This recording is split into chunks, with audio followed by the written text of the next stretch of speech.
Good morning, everybody. Welcome back to Adventures with Dice. I'm Rob, and I'm your host for these videos. And in this video, we're going to be starting a new series of Warhammer Fantasy Role-Play Solo. Now, this first video, episode 1, is going to just kind of introduce you to where I'm going to be playing, what my character is, and that I'm using, because I'm just using a solo character for right now, and kind of the tools that I'm using to do it solo. Episode 2 will get into the actual story of what's going on, and I think I'm going to title the first story The Missing Girl, because I have an idea for the setup that I'm going to use. So first of all, I'm going to be using Warhammer Fantasy Role-Play 4th edition by Cubicle 7. I've done videos on this absolutely fantastic book. It is a bit chunky, but it has everything you need really in one book, so I'm happy with that. And then I have a couple of other resources that I'm going to be using. So I have my character. I'm going to be using one-page Mythic as my, at least I think, I'm going to be using one-page Mythic as my Oracle. It doesn't really use a chaos factor. It just uses a Ask the Game Master chart like Mythic without the chaos factor. And then there's a chance to randomly have events happen, and then a limited discovery and meaning table for that. So I will be using this to help propel the story forward. That's the only thing I'm using it for. Other than that, I'll be using the game system itself for what goes on, what the character does or doesn't do, for that matter. And I'm setting this up to kind of be like a missing person / murder mystery type thing. But I will tell you that with Warhammer, there is no guarantee. This game might last 10 minutes. I don't know. It's a pretty brutal system, and I could end up dead and having to start over with a new character. If that happens, then it just happens. That's fine. But one-page Mythic is pretty simple to use. You can get this off drive-thru for a couple of bucks, I think. There's a very similar version of it in the 2nd edition of the game under the optional ways to play. So if you want to use that, then I suggest grabbing it. If you're not comfortable with Mythic, because the 2nd edition is a big book and it can be a little bit intimidating, you can grab this one-page Mythic off a drive-thru, and you can kind of get the feel for using Mythic with something like this. Mythic is great, but you can also kind of get lost in the weeds with all the options that it presents. So I'm trying to avoid that and just keep the Oracle side of the game as simplistic as possible. So I'll be using that for certain decision making that I do. And then also the Game Master Screen booklet that came with the Game Master Screen has some stuff in here for NPCs, creating memorable NPCs, and has some stuff in here for talking about the Warhammer world and how to get the feel right and all that. And that's great stuff. But it also has these fantastic charts in the index. The I Need a Job chart, where if you've watched my Dragonbane episode 4 solo, there's some charts in that book for building an adventure. This is the same kind of thing. You can kind of build an adventure by randomly rolling D100 on these charts. But you have the Needing a Job, you have the How Do I Know You Again chart. You have the You Find Yourself in a Tavern, a great way to start a game in a tavern. And all of these really help. They're great for regular play, which is what they're intended for. But these kind of charts are fantastic if you're using solo rules to play the game solo, obviously. But they're just more tools that you can use.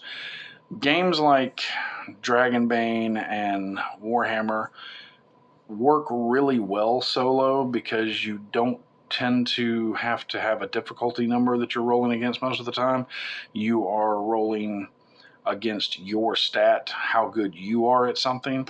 So it almost has a solo aspect built into it in that aspect anyway. So the character that I'm going to be playing, I chose an investigator because I just thought it sounded cool. And the investigators, they solve cases involving stolen property, missing persons, murders, stuff like that. And I thought, hey, that would be kind of neat. So I rolled up the character. His name is Mordecai Raham.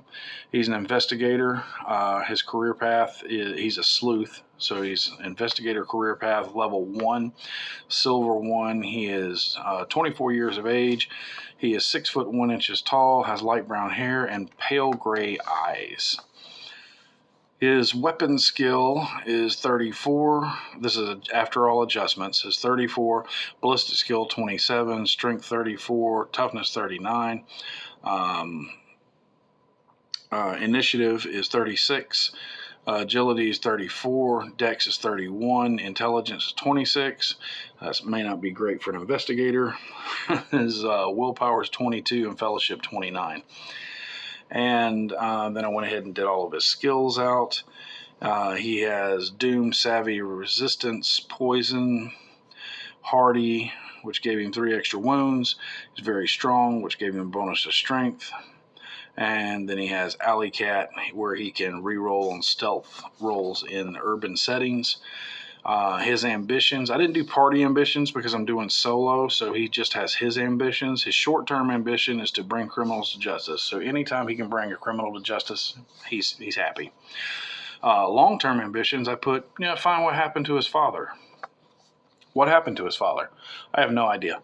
I just thought that sounded neat, so I'm going to put it in there, and maybe it will come up in the game, and I will find out what happened to Mordecai's father.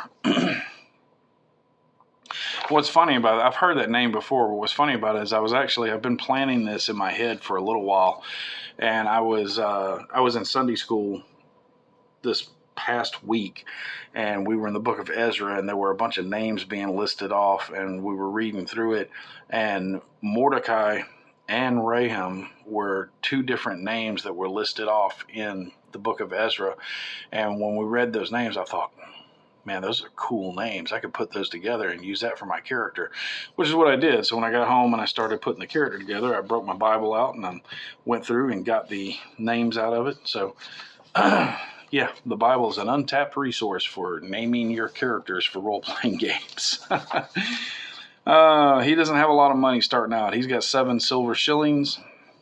He did end up with 13 wounds, so that's good. He has clothing, cloak, and a hat, dagger. Well, 2 no, he's just 1 dagger on this guy.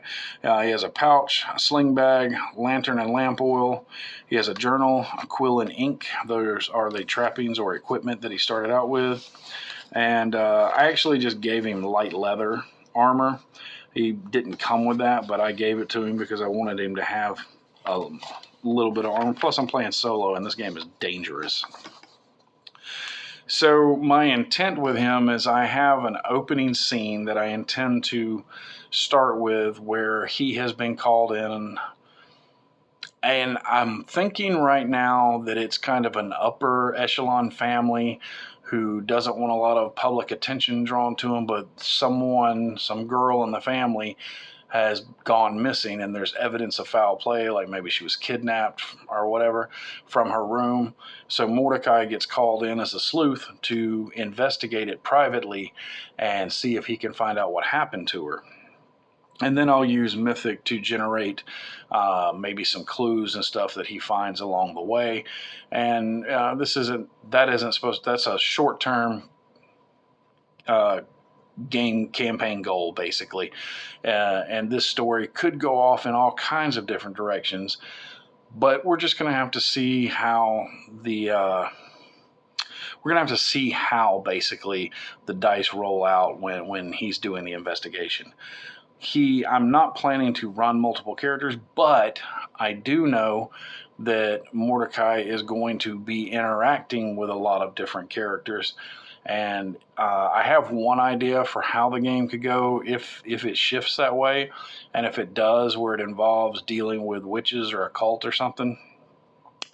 I know this guy in town named Helmut, so because I'm going to be playing this in Ubersreich.